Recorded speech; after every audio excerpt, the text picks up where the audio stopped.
ፍቅር እስከ መቃብር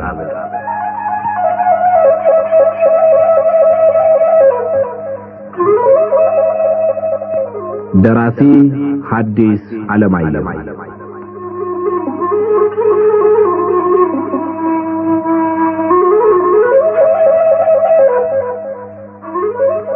ተራኪ ወጋየሁ ንጋቱ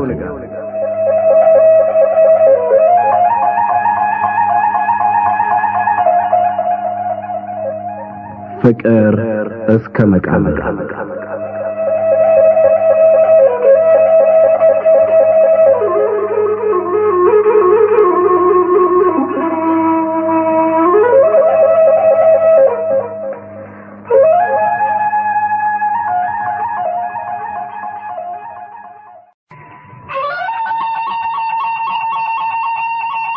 በዛብህ የታውራሪ መሸሻ ስቀው በደስታ ተቀብለውት በቅጽበት የተቆጡበትን ምክንያት ፈልጎ ለማግኘት ብዙ ጊዜ አልወሰደበትም።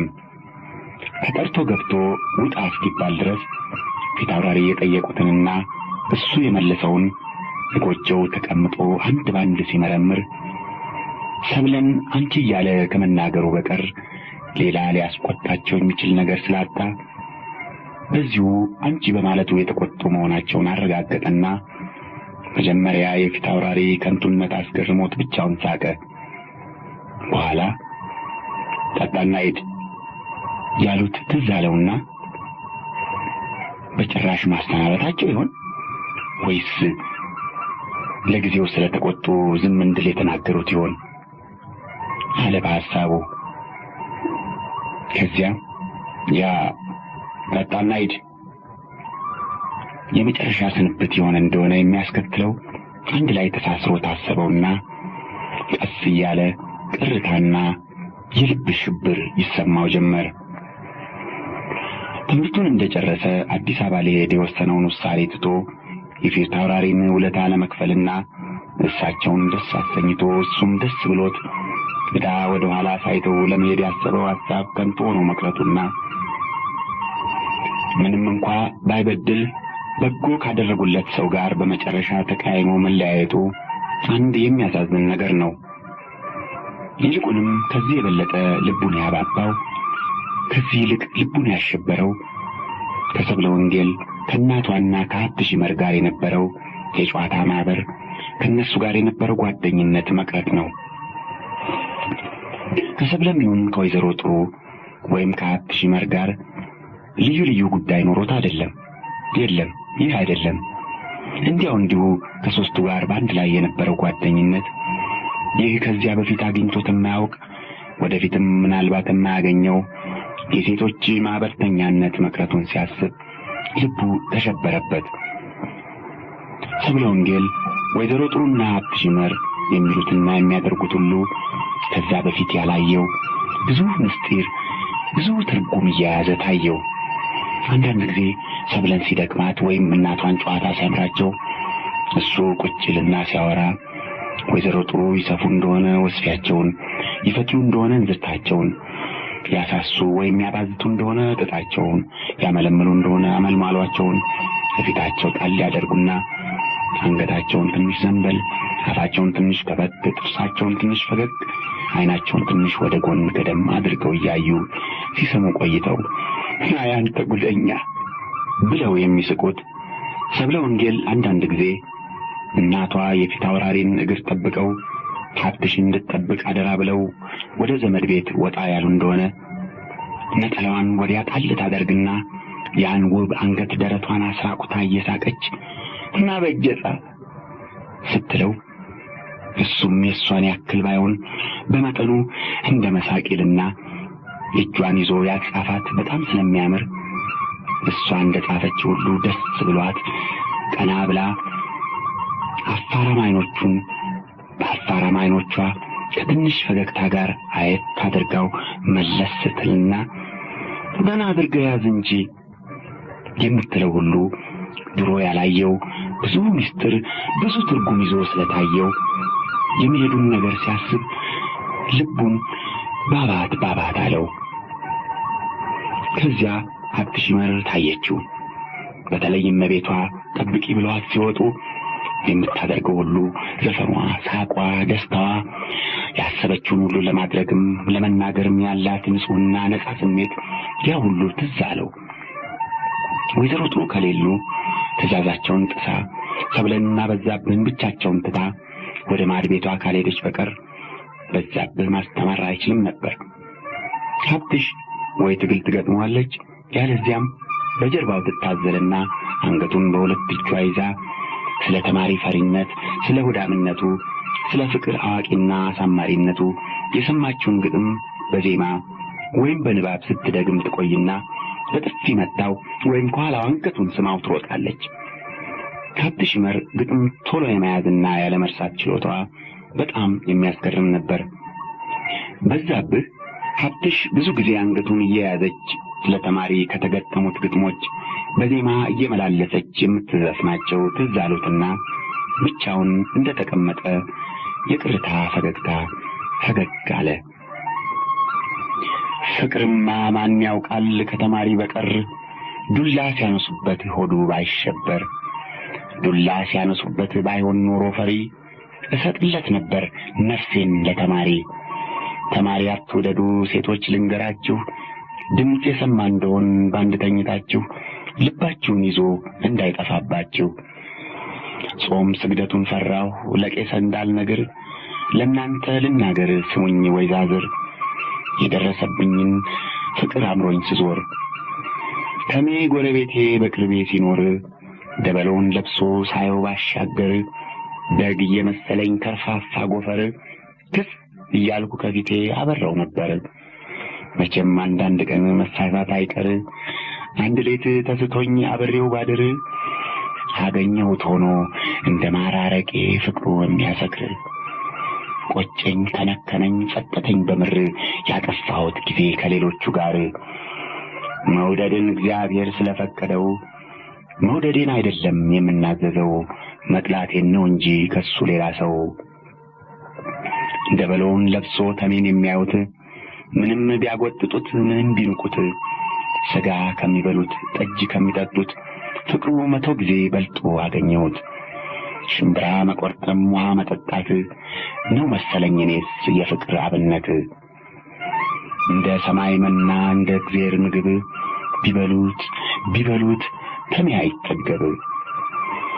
ቡኮውን ደናግል እያቦኩላት ምጣዱን ቅዱሳት እየጣዱላት፣ ሱራፌል ኪሩቤል ጻድቃን ሰማዕታት በከርቤና በጣን እያሰሱላት፣ እሳቱን መላእክት አንድደውላት፣ ዳዊት በበገና ሰላም እያላት፣ ዕዝራ በመሰንቆ እያጫወታት፣ ተዋናይ በቅኔ እያወደሳት፣ ያሬድ ጡመ ዜማ እያዜመላት፣ የሰማይ ሰራዊት ተባብረው አንድነት ደስ በሚያሰኝ ዘፈን እያሞገሳት፣ ወገቧን ሸባ አርጋ በአልማዝ መቀነት፣ እጇን ለቅለቅ አርጋ በማየ ሕይወት፣ በወንበር ቁጭ ብላ ስሉስ በሰሩት ጸሎት እያረገች እንዲሰምርላት፣ እንደምትጋግረው የአምላክ እናት እንደ ሰማይ መና እንደ እግዚአብሔር ራት፣ ከበልታ አይጠገብ ጸባይል ባንጀት፣ ከመጨመር በቀር የመብል አምሮት፣ ከቶ ለምን ይሆን ተማሪን እግዚአብሔር የፈጠረበት? ፍርሃት ከደሙ የሚወጣበት ጠንቋይ የሚሰጠው ቢገኝ መድኃኒት፣ ዕጣንና መብራት ሰጥቶ ለታቦት ፍስታሙነቱ እንዲጠፋለት፣ መውጫ የሌለው ቤት በጫካ አሰርቶ ተሜን ከነፍቅሩ እዚያ ይዞ ገብቶ፣ እህል እንዳያምር ሆድን ቀዶ አውጥቶ፣ እርጅና እንዳይመጣ እርኩም አርዶ በልቶ፣ የሞት መድኃኒት ከኤልያስ ገዝቶ፣ ሰው እንዳያስቸግር መምጫ መሄጃውን ቆፍሮ አበላሽቶ፣ እንደ መናኞቹ ከዘመድ ከወዳጅ ከዓለም ተለይቶ፣ ከዚያ መኖር ነበር ከሱ ጋር አዘግቶ። ትምህርቴን ጨርሼ ወደ አዲስ አበባ ለመሄድ እንዳሰብኩ ሄጄ ቢሆን ይህ ሁሉ አይደርስም ነበር። ፊታውራሪ ፈቃዳቸውን ባለመፈጸሜ ማዘናቸው ባይቀርም በአንድ ወገኑ ያው ይሻል ነበር። አሁንም ማዘናቸው ዞሮ ዞሮ አልቀረም። ብቻ ይህ ሁሉ አይደርስም ነበር አለ በዛብህ። ሰብለ ወይዘሮ ጥሩና ሀብትሽ ያደረጉትና ያሉት ባይኑ ፊት ሲንቋለል በጆሮው ውስጥ ሲንጫጫ ሲያይና ሲሰማ ቆይቶ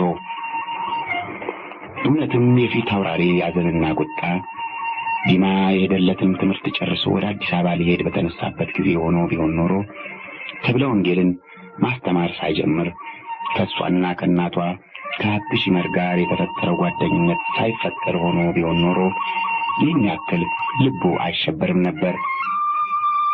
ያን ጊዜ ቢሆን ኖሮ የራሱን ጉዳይ ወደ ጎን ትቶ ፊት አውራሪን ደስ ሊያሰኝ ሲጣጣር ሳይበድላቸው የቁጣ መልስ ስላላቸው ብቻ ደርሰው ቢቆጡ የደም ስራቸው እንኳን እንደ ፍየል ቀንድ መንታ ሆኖ በግንባራቸው መገተር እንደ ዋልያ ቀንድ ብዙ ቅርንጫፍ አውጥቶ በሙሉ አካላቸው ቢገተር መቼስ ምን ላድርግ ብሎ ትከሻውን ወደ ላይ አንስተውባቸው መንገዱን ይሄድ ነበር እንጂ ይህን ያክል አያዝንም ነበር። አሁን ግን የሴት ማህበርተኝነት፣ የሴት ጓደኝነት ለካ ሳያውቀው በጊዜ ብዛት ስሩን አስፋፍቶ በውስጡ በቅሎ ኖሮ ለካ ሳይታወቀው በውስጡ መሰረቱን ጥሎ ኖሮ የመለየት ሐሳብ ሲያስብ የአካሉ ህንጻ በሙሉ ተንቀጠቀጠ፣ ተናወጠ። ታዲያ እንግዲህ ምን ላድርግ? ነገ ቤቴ ልዋልና አዲስ አበባ መንገዴን ላሰናዳ ወይስ ሁለተኛ እንዳትመጣ ብለው ግልጥ አድርገው እስኪነግሩኝ እንደ ልማዴ ሄጄ ላስተምር? ምናልባት ዝም ብለህ ጠጣና ሂድ ማለታቸው ለጊዜው ከቤት ውጣ ማለታቸው እንጂ ከስራ ወግድ ማለታቸው ላይሆን ይችላል። ብቻ ሐሳባቸው ይህ መሆኑስ እንዴት ይታወቃል? አለ በሐሳቡ።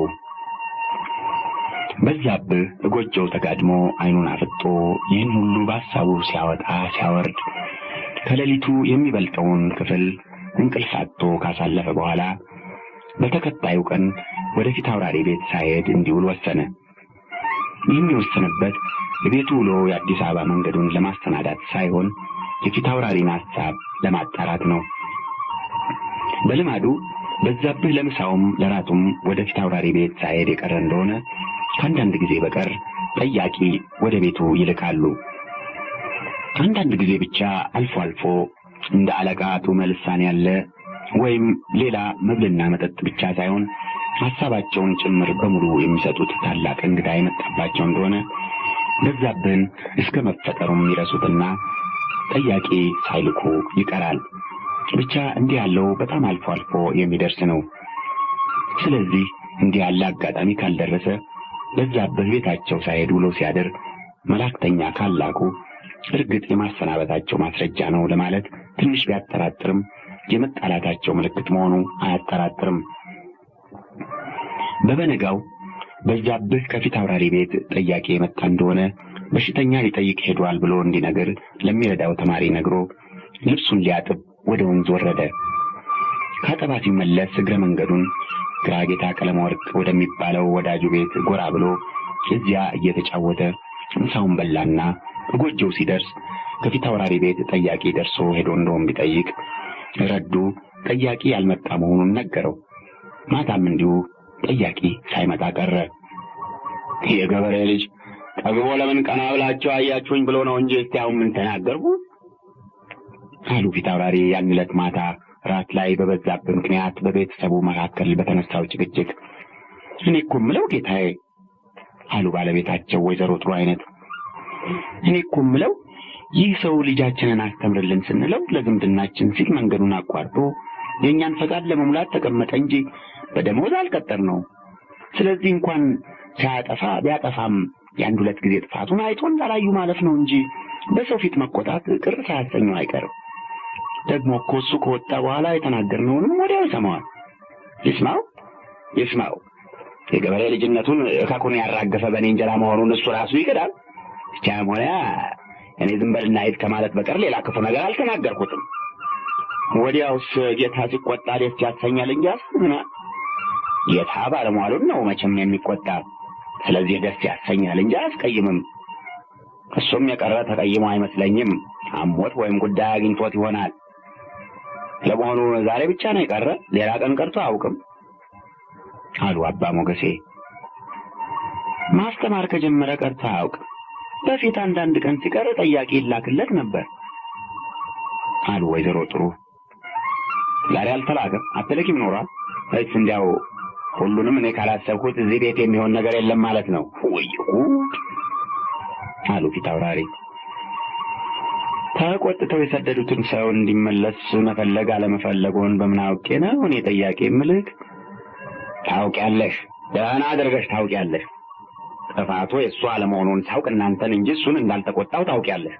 እንዲያው ሰውን ጥፋተኛ አስመስሎ ለማሳየት ሰውን ለማስወቀስ መፈለግ ስትፈጠሪ አብሮሽ የተፈጠረ ባህሪ አብሮሽ የተፈጠረ በሽታ ስለሆነ ነው እንጂ ታውቂያለሽ አሉ ፊት አውራሪ ተቆጥተው። የለም እንዴ አጣለም ነገ ጠዋት በዚያ ሳልፍ ደህንነቱንና ዛሬ ሳይመጣ የቀረበትን ጠይቄው አልፋለሁ አሉ አባ ሞገሴ። ከራት በኋላ አባ ሞገሴ አዛዥ ደስታና የወይዘሮ ጥሩ አይነት ዘመድ ወይዘሮ ባፈና በየበኩላቸው ጨዋታ ቢጀምሩ ፊት አውራሪና ምሽታቸው ተቆራርፈው ለጨዋታው ተካፋዮች ስላልሆኑ አልክም አለ። ጨዋታው በሶስቱ መካከል ትንሽ እንደቀጠለ ባለቤቶቹ አፋቸውን ዘግተው ተቀምጠው እንግዶች መጫወቱ ደስ አለላቸው ስላለ አዛዥ ደስታና አባ ሞገሴ ድሮ መጠጥ እየጠጡ ብዙ ሲጫወቱ የሚያመሹት ያን ዕለት ቀደም ብለው እየተሰናበቱ ወደ የቤታቸው ሄዱ። እነሱ እንደወጡ ሰብለ ወንጌልም አባት እናቷን እጅ ነስታ ሀብትሽ ይመርን ከማድ ቤት አስቀርታ አስከትላ ወደ እልፍኛዋ ሄደች። ሀብትሽ ሰብለ ወንጌልን ደጅ አውጥታ መልሳ እግሯን ስታጥባትም ልብሷን አውልቃ ስታስተኛትም የምትለፈልፈው የበዛብህን ነገር ብቻ ነበር። ሀብትሽ ይመር በፊት አውራሪና በወይዘሮ ጥሩ ፊት ሲሆን አንገቷን ብትደፋና ሰብለን በእመቤት ወግ የምታከብር መስላ ብትታይም ብቻቸውን ሲሆኑ ልክ ከጓደኞቿ እንዳንዷ ነበር የምትቆጥራት። በእድሜም 2 ወር ያክል ሰብለ ትብለጥ እንጂ ጓደኞች ናቸው። ካደጉ በኋላ ከሌሎች ሁሉ ንጽህና የምትወድ በመሆኗ ለሰብለ አልባሽና ተከታይ ሆና ተሰጠች። ከዚህ ሌላ ሰብለ ወንጌል ከአባቷ አጥር ውጭ ያለውን ዓለም ልክ በውስጡ ገብታ እንደምትኖርበት አድርጋ የምታውቀው የሚበልጠውን ክፍል በሀብትሽ አማካኝነት ስለሆነ በጣም ተወዳታለች። እንግዲህ አንደኛውን መቅረቱ ነው እንዴ አለች ሀብትሽ ይመር። ማን ያውቃል መቅረቱ ይሆናል አለች ሰብለ ወንጌል አይኗን ሳታረግብ ፊቷ በተዘረጋው ባዶ ቦዘዝ አድርጋ ተክላ። አይ ጥሩ ልጅ ነበር። አይኑን ጭፍን አድርጎ ሲስቅ ዘርዛራ ጥርሱና ጉንጩ እንደተወጋ ወደ ውስጥ ሰርጎድ የሚለው ደስ ይለኛል። ደስ አይልም አለች ሀብትሽ አለች ሰብለ አይኗ እንደቦዘ የበዛባት ሳሳቅ ታያትና አያፈረም ባይሆን ተበልቶ የማይጠገብ ልጅ ነበር። ወይ ጉዴ! እስቲ አንድ ነገር ልጠይቅሽ ሰብልዬ፣ አትሸሽግኝ አፈርስ ሆነልሽ። ያን ያክል ስትተቃቀፉ አንዳንድ ጊዜ በግራ በኩል ይቀመጥና እጁን በአንገትሽ ላይ አሳልፎ ቀኝ እጅሽን ይዞ ሲያጽፍሽ እንዲገላቸው ሲነካካ ያን ጊዜ ምንም አይሰማሽም አለች ሀብትሽ። ምን ይሰማኛል አለች ሰብለ የቅርታ ፈገግታ በፊቷ እየታየ። ብዙ የነበሩ አይኖቿ ወደ ሀብትሽ መለስ ሲሉ እንደገና ሕይወት እንደገና ውበት ሞልቶባቸው ነበር። እንጃ እኔ መቼም ወንድ እንኳንስ እንዲህ በደረቱ አስጠግቶ ይዞኝ እጄን ሲጨብጠኝ ልቤ ይሸበራል። ወጅ እባክሽ አንድ ቀንም በደረቱ አስደቅፎኝ አያውቅ። እሱ በንጹህ ልቡ ሊረዳኝ አስቦ ነው እንጂ ክፋት ቢያስብ በማማና ባንቺ ፊት እጄንና እጄን ይዛል። የራስሽን መስሎኝ ነው አለች ሰብለ ፊቷ ትንሽ ጠንከር ብሎ። ይኸውልሽ እውነቱን ስነግርሽ ጊዜ ብትቆጪ ነው። እኔ አልቆጣም፣ ብቻ እውነት አይደለም አልሁሽ እንጂ። እና አንድ ቀን እንኳን ቆንጠጥ አድርጎሽ አያውቅም ማለት ነው? ኧረ ጉንዳን ይቆንጥጥሽ እቴሁ። እሱ እንደዚህ አያደርግም፣ ጨዋ ነው። ቢያደርግም ሁለተኛ እዚህ ቤት አይደርስም አለች ሰብለ እንደገና ትንሽ እንደመሳቅ ብላ። እንግዲህ ወይ አንቺ ውሸታም ነሽ ወይ እሱ በግ ነው። በይ ተነሽ ተኚ፣ እኔ ግብሬ ይጠብቀኛል ልሄድለት እናቴ የሆነ ሆኖ ዋሸራ ዙራምባ እያለ የሚያወራ እንዳይቀርብን እንዳይሄድብን እንጠለያለን። አይሄድም ግድ የለም አለችና አብሽ ሰብለን አስተኝታ ሄደች። በዛብህ 1 ዓመት ያክል በፊት አውራሪ መሸሻ ቤት እየተመላለሰ ምሳውንም እራቱንም እየበላ ሲኖር ሰብለ ወንጌል ካሽከሮች እንዳንዱ እንዲሁ በሩቅ እያየች ታውቀዋለች እንጂ እሱን የመውደድ ይሁን የመጥላት ስሜት አልነበራትም። ድንገት በአጋጣሚ ባጠገብ የሚተላለፈው የሆነ እንደሆነ እጅ ሲነሳት በልጃገረድ ወይዛዝር ወግ እንደተሰደበች ሁሉ ፊቷን ከፍቶት በራሷ ሰላምታውን መልሳለት ትሄዳለች። ይህ እንኳን ፈገግ ብላ ሰላም ያለች እንደሆነ የአባቴ እናቷን ቁጣ በመፍራት ጭምር ነው። ካሳ ዳምጤን ከሷ ለማራቅ አባቷ እሱ እንዲያስተምራት ሲመርጡት ግን እንዲያውም ጠላችው። አባቷ በሷ ምክንያት ሕይወታቸውን ለማሳለፍ በጦር ሜዳ ሄደው ባይሰለፉና ፈቃዳቸውን መፈጸም ለዚህ ዋጋ ይሆናል ብላ ባታምን ኖሮ በጉዱ ካሳ ፋንታ በዛብህ እንዲያስተምራት በጭራሽ አትፈቅድም ነበር። ብቻ ፊታውራሪ ሕይወታቸውን የሚሰጡበት ምክንያት ያልነበረ መሆኑን ብታውቅም ለሳቸው መስሏቸው መስዋዕት ሆነው ቀርበው ስለነበረ በበኩሏ ፈቃዷን ለፈቃዳቸው መስዋዕት ማድረግ ይገባል ብላ ትእዛዛቸውን ተቀበለች። በዛብህ 1 ወር ያክል ካስተማራት በኋላ ግን ስለሱ የነበረው ሐሳቧ እየተለወጠ ሄደ። እንደ ተለጎመ ከበሮ ቃለ እግዚአብሔር ሲነሳ ብቻ የሚጮህ መስሏት የነበረው ለዛ ያለው ጨዋታ የሚያውቅ መሆኑን ስታይ አንገቱን ደፍቶ ትምህርቱንና ጸሎቱን ብቻ የሚያሰላስል ቀዝቃዛ መናኝ መስሏት የነበረው ሕይወትና ሙቀት ያለው ወጣት መሆኑን ስታይ ከዚህም ሁሉ ይልቅ በጨዋታውና በሚያደርገው ሁሉ ነገር ራሱን ለማስደነቅና ከፍ ብሎ ለመታየት ሌሎቹን እንዳያኮስስ ወይም ሌላ ሰው ስሜት እንዳይነካ የሚጠነቀቅ መሆኑን ስታይ ስለሱ የነበረው ሐሳቧ እየተለዋወጠ ሄደ። እሷና እናቷን ደስ ለማሰኘት ወሬ ሲያወራ በአንድ በኩል የሚያወራው ወሬ ለክብራቸው የማይስማማ ሆኖ እንዳያስቀይማቸው ሲጠነቀቅ እጇን ይዞ በሚያጽፍበት ጊዜም አንገቷን ወይም ጉንጯን የነካ እንደሆነ ያልተፈቀደለትን ክፍል በመንካቱ ሊቀየም ይሆናል ብሎ ሲሰቀቅ ስትሳሳት ያልተሳሳተች አስመስሎ በተዘዋዋሪ መንገድ ስህተቷን እንድታርም ለማድረግ ሲሞክር በጠቅላላው የብርቱና የትጉ አስተማሪነት ተግባሩን ሳያጎድል የቅርብ ጓደኝነቱን መስጠት የሚያውቅ መሆኑን ስታይ እየለመደችው እየወደደችው ሄደች። ሀብትሽ ይመር እንዳለችው ቆንጥጧት ወይም ጎንጧት በቃልም ይሁን በሌላ ምልክት የፍቅር ስሜቱን አሳይቷት ሳይሆን እንዲሁ ባጠገቧ ሆኖ ሲረዳት ሲደግፋት አይዞሽ ሲላት ሲያጫውታት ለመደችና እንዲሁ ባጠገቧ መሆኑ ከዚያ በፊት ከምታውቀው ጓደኝነት ሁሉ ትንሽ ሙቀት ሕይወት ያለው መሆኑን አሳያትና ድንገት ተለይቷት 1 ቀን ሲውል ድንገት ካጠገቧ ስታጣው የሙቀት ልብሷን ከላይዋ እንደተገፈፈች ብርድ ተሰማት። ከተወለደች ጀምሮ አብረዋት ከኖሩት አባት እናቷ ከዘመዶቿ ከአሽከሮች መካከል እንዳልሆነች ሁሉ ብቻዋን የሆነች መሰላት። ለምን እንዲህ ቅር አለኝ? ለምን ልቤ እንዲህ ተሸበረ? አንደኛውን ብሄድ ምን ይቀርብኛል?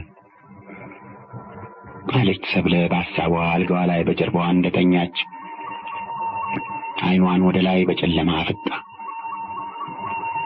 በዚያ ዓይን ቢወጉ በማይታይበት ጨለማ በዛብህን ብቻ ታይ ነበረ። በዛብህ ብቻ አንድ ጊዜ ቁጭ ብሎ ሲያወራ፣ አንድ ጊዜ ዓይኖቹን ጭፍን ጉንጮቹን ወደ ውስጥ ሰርጎድ አድርጎ ሲስቅ፣ አንድ ጊዜ እጇን ተጠንቅቆ ይዞ ሲያጽፋት፣ አንዳንድ ጊዜ ዓይኖቻቸው በጎን ሰርቀው ሊያዩ ሲሞክሩ ድንገት ይጋጩና የሱ ቀድመው ሲሸሹ ወዲያው የሱ አደነጋገጥ ጭምር እየተለዋወጠ ወለል ብሎ ይታያት ነበር። በመሄዱ ቆርጦ ይሆን? አንድ ጊዜ ቢመጣ ባይሆን ቅዳሴ ማርያም ትምህርቴን እስክጨርስ እንዲቆይ ነግረው ነበር። ብቻ እንዴት ብዬ ነግረዋለሁ? እባክህ ትምህርቴን እስክጨርስ እንኳን ቆይልኝ። የለም እንኳን ስል አብሬያት እንድሮን ፈልጋለች ይላል። እባክህ ትምህርቴን አስጨርሰኝና ሂድ፣ ይሄ ይሻላል አለች ሰብለ ምናልባት በዛብህ የመጣ እንደሆነ ራሷን ሳታጋልጥ አብሯት እንዲቆይ የምትጠይቅበትን ቃል መምረጥ አቅቷት ስትቸገር ቆይታ ሰብለ ወንጌል የበዛብህን ነገር ስታነሳ ስትጥል እንቅልፍ ሳይወስዳት እስከ እኩለ ሌሊት ቆይታ ከዚያ በኋላ ቅዠት የሞላበት የማያሳርፍ እንቅልፍ ተኛች። በዛብህ በበነጋውም ለምሳ አልመጣም። ብቻ አባ ሞገሴ ጠዋት ወደ ቤተክርስቲያን ሲሄዱ በቤቱ በኩል አልፈው በተቀዳሚው ቀን ሳይመጣ በመቅረቱ ጌቶችም እሜቴም መስጋታቸውን ነግረውት ወዳጁ የሚሆን ሰው ከከተማ ውጪ ስለታመመ ለመጠየቅ ሄዶ የነበረ መሆኑንና ከሰዓት በኋላ ለማስተማር የሚመጣ መሆኑን ምሳ ላይ ስለተናገሩ የሁሉም ሐሳብ ትንሽ አረፍ አለ።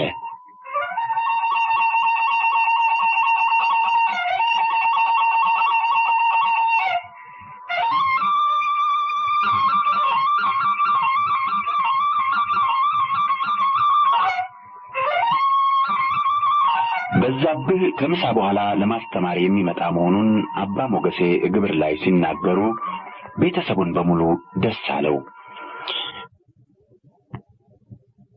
ግብር ምላሽ ሊሆን ትንሽ ሲቀረው አጋፋሪው ወደፊት አውራሪ ቀረብ ብሎ ከሶስት ጉልቶቻቸው ሶስት የባላገሮች ወኪሎችና ሹማቸው ብላታ መንግስቱ ዘላለም መምጣታቸውን ሲነግራቸው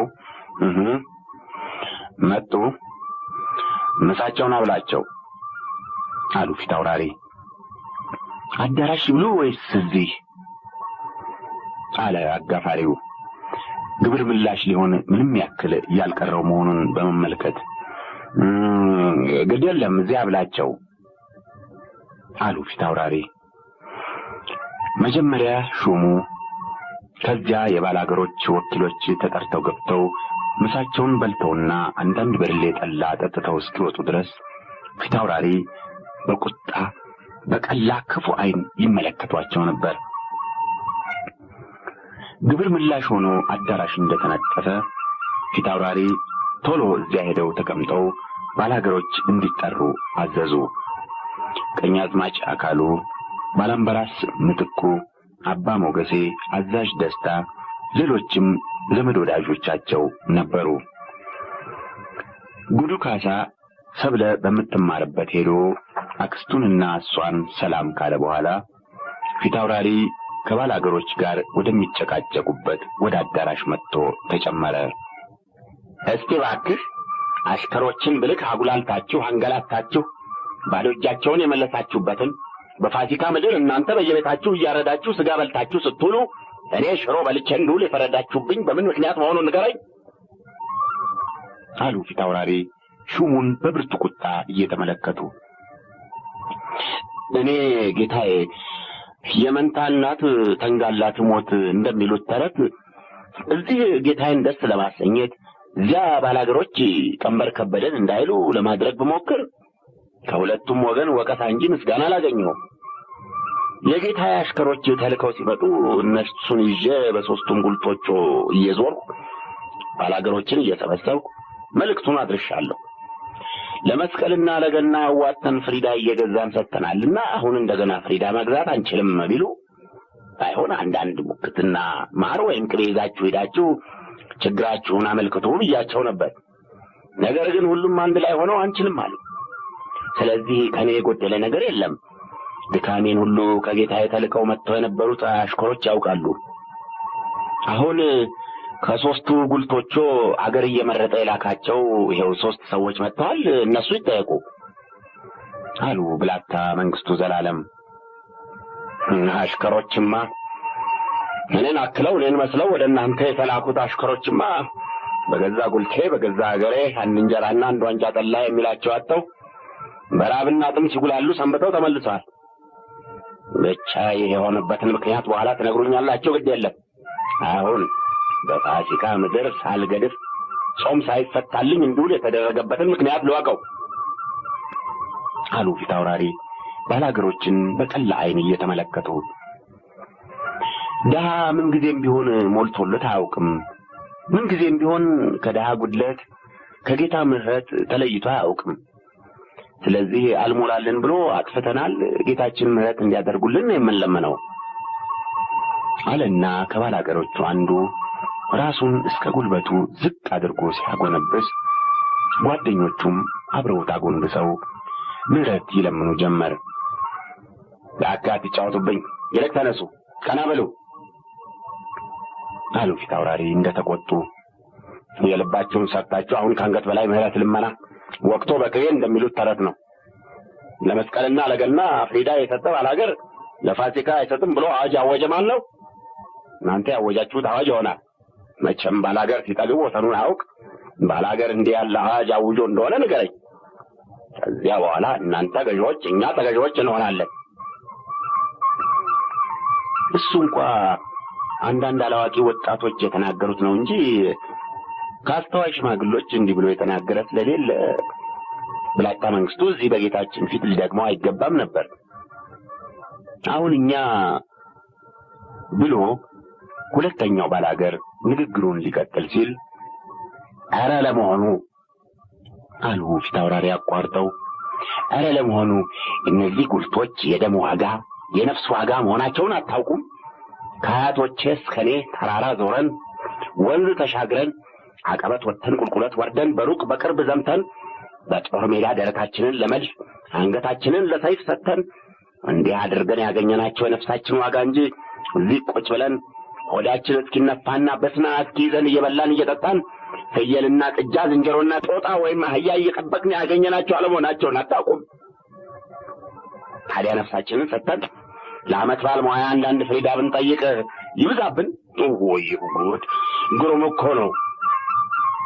አይቆጡና አይጣሉን ጌታችን አሉ ከባላገሮቹ ሳይናገሩ የቆዩት ሽማግሌ።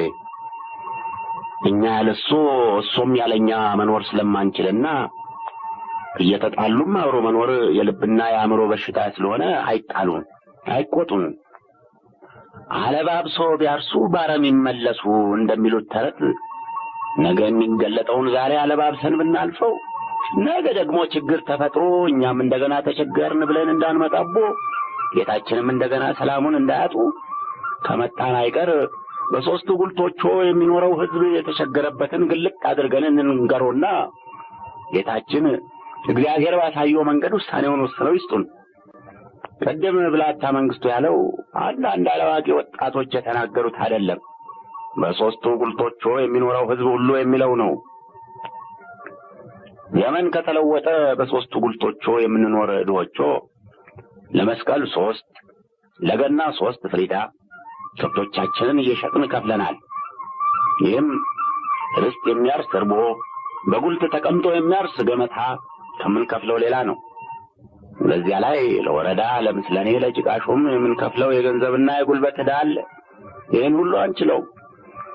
በተለይ ዘንድሮ እግዚአብሔርም ተቆጥቶን እህል ብንዘራ በቡቃያው ትል ከዚያ የተረፈው በሚሰበሰብበት ጊዜ በረዶ ስለወረደበት እንዲሁ እጃችንን አጨብጭበን ወደ የቤታችን ገባን። እግዚአብሔር በዚህ ብቻ ቢምረን እንኳ ባላማረርን ነበር።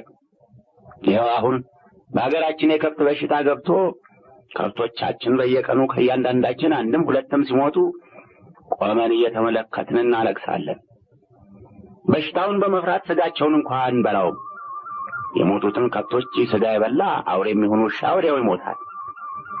በእንደዚህ ያለ የሚያሳዝን ሁኔታ ነው ያለን።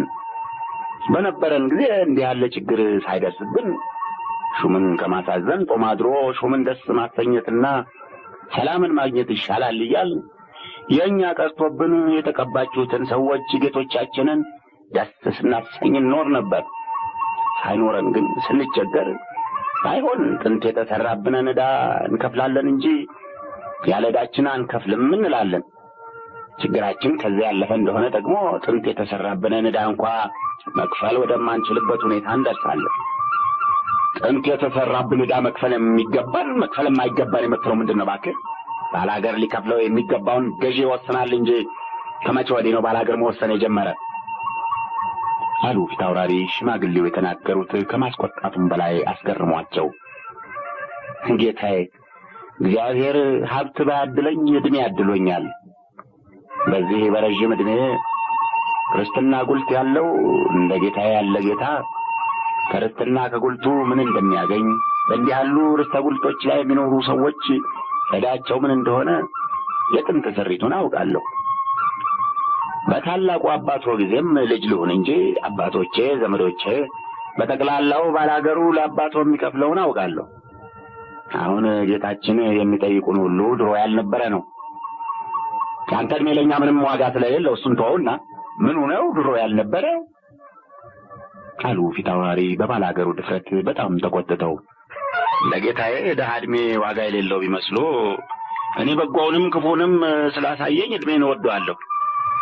እንዲህ ያለ ረጅም ዕድሜ የሰጠኝን አምላክም አመሰግነዋለሁ። ሀብት አጣን ብለው ዕድሜያቸው እንዲያጥር የሚፈልጉ ብዙ አይመስሉኝም። ድሮ ያልነበረ ምንድነው ብለው ጌታዬ ለጠየቁኝ የጉልት ስሪት ሁለት አይነት መሆኑን ጌታዬ ስለሚያውቁት እኔ አልነግሮትም። እኛ የምንኖርባቸው ሶስቱ ጉልቶቹ ርስተ ጉልት ሳይሆኑ እንዲሁ ነጠላ ጉልቶች በመሆናቸው ባላገሮች ለባለ ጉልቶች የሚከፍሉት ገመታ ብቻ ነው። የዓመት ሰብላቸውና ልዩ ልዩ ገቢያቸው በሹም ተገምቶ በዚያ መሰረት አንድ የተወሰነ ገንዘብ ወይም ጉልተ ገዢዎቹ ቢፈልጉ በገንዘብ ፈንታ በአይነት ግብራቸውን ይወስዳሉ። ከዚህ ሌላ የምንከፍለው ዕዳ አጥንት ያልተሰራ ነው። ሳንከፍል የቀረን እንደሆነ የምንታሰርበት መቀጫ የምንከፍልበት የብቻ ነበር። አሁን በቅርቡ በታላቁ አባቶ በፊት ሐራሪ በሪውን ጊዜ እንኳ አባቴና ሌሎቹ ዘመዶቼ የሚከፍሉት ይህ መሆኑን አውቃለሁ። ነገር ግን በዓመት በዓልና በአንዳንድ የደስታ ወይም የመከራ ጊዜ ዘመዶቻችን እንኳን አደረሶ እንኳን ደስ አሎ ወይም እግዚአብሔር ያጥናው ለማለት ወደ ጌቶቻቸው ሲመጡ ባዶ እጃቸውን መጥተው በልተውና ጠጥተው መሄዱ እየከበዳቸው እንደው ያገኙትን ማር ይሁን ቅቤ፣ ፍሪዳ ይሁን ሙክት ይዘው መጥተው ያበረክታሉ። ነገር ግን መጥቶ ማየቱም ሆነ በረከት መስጠቱ የበጎ ፈቃድና በመልካምም ቢሆን በክፉ ጊዜ በገዥና በተገዥ መካከል መተሳሰብ ለመኖሩ ምልክት ወይም ምሳሌ ነው እንጂ አይደለም። አሁን ዘመኑም ሰዎችም ተለወጡና ልማዱም ተለወጠ። ለበጎ ፈቃድ ለአንድነትና ለወዳጅነት መግለጫ ተብሎ ይሰጥ የነበረው በረከትም በግድህ የሚከፈል ዕዳ ሆነ። ረጅም ዕድሜ ይህን ሁሉ ያሳያል አሉ ሽማግሌው ባላገር ባዘን በተሰበረ ድምፅ።